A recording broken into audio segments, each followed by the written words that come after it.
નમસ્કાર મિત્રો, આજની આ દુનિયામાં જ્યાં અવારનવાર મતભેદોના સમાચાર જોવા મળે છે, ત્યાં ગુજરાતમાંથી એક એવો દિલને ખુશ કરી જાય એવો કિસ્સો સામે આવ્યો છે. તમારા ચહેરા પર સ્મિત અને આંખોમાં ખુશીના આંસુ લાવી દે છે. કાશી કાહવા ગોગા મહારાજના મંદિરે હિન્દુ મુસ્લિમ ધાર્મિક સંવાદિતનું એક અદ્ભુત ઉદાહરણ પૂરું પાડ્યું છે. વાત જાણે એમ છે કે સંતાન પ્રાપ્તિ માટે એક મુસ્લિમ મહિલાએ શ્રદ્ધાપૂર્વક ગોગા મહારાજના મંદિરે માનતા રાખી હતી.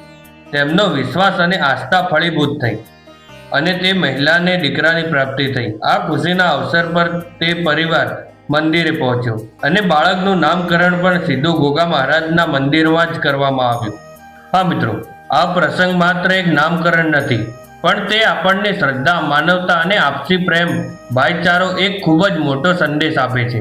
ભગવાન કે ઈશ્વર સુધી પહોંચવાનો રસ્તો અલગ હોઈ શકે છે, પરંતુ સાચી આસ્થા અને માનવતા હંમેશા તમામ મનુષ્યોને એક તાતણે બાંધે છે.